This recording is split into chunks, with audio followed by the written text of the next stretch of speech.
temps aujourd'hui de faire des confitures? Écoutez, je ne veux pas encore avoir l'air de vous contredire, mais attendez, le problème du temps, c'est un non-problème. Le temps, pourquoi faire? Et si vous ne faites pas de confiture, vous faites quoi à la place? À part regarder Direct 8, l'émission de Morandini, je vois pas ce qu'on peut faire entre nous. Vous comprenez, le problème du temps, c'est que... je vais vous donner un exemple, c'est qu'un gamin de 15 ans, c'est pas un homme, il est parfait, il a encore à se cultiver, il a à apprendre. Et bien, un bœuf de 2 ans, c'est pas de la viande à manger, c'est de la viande à attendre, qu'elle ait 4 ans.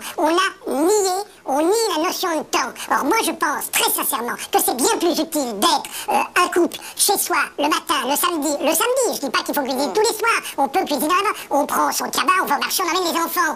Est-ce que vous trouvez que c'est pas complètement con que quand vous interrogez un mot et vous lui dites le chocolat vient d'où, il vous répond ça vient d'une tablette? C'est consternant, moi, quand j'entends ça. Allez dans des écoles, au lieu de faire de la télé comme ça, en chambre, mais en petit studio comme ça. Allez voyager, baladez-vous. Vous allez voir, la situation des mômes est consternante. Ils ne savent plus rien, on n'apprend plus rien à l'école. Moi, quand j'entends un môme qui me dit ça vient d'une tablette le chocolat, je vous jure, j'ai envie de chialer. Ça me désespère de penser ça. Et c'est la faute à qui, ça?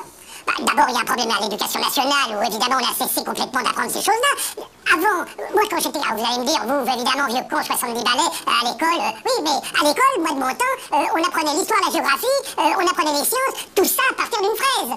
Alors justement, à l'école on apprenait, malheureusement ça se fait plus à l'école. Aujourd'hui les enfants regardent la télévision et l'info ça passe par la télévision. Alors est-ce que vous aimeriez, je pense à ça parce que vous avez une émission qui marche très bien sur France Inter qui s'appelle Ça se bouffe pas, ça se mange depuis des années. 10 ans, pardon. Est-ce que vous aimeriez peut-être transférer cette émission à la télévision où là justement vous toucheriez certainement beaucoup plus les jeunes sur France Inter? Mon cher, j'ai fait une émission pour les enfants à la télévision qui s'appelait Comment c'est fait, où j'emmenais 4-5 gosses, je les ai emmenés à la Réunion, je les ai emmenés au bord de la mer, des mômes qui n'avaient jamais vu la mer. Vous comprenez, le problème c'est qu'il y a des mômes qui n'ont jamais vu la mer. Nous sommes des privilégiés, pensons à des gens qui n'ont rien, qui ne savent pas ce que c'est, qui ne voyagent pas, qui sortent d'une école où ils se font chier, ils s'emmerdent, et ils vont dans une colonie de vacances où ils sont avec les mêmes cons qui ne leur apprennent rien. C'est ça qui est terrible. Alors que moi je les emmenais balader.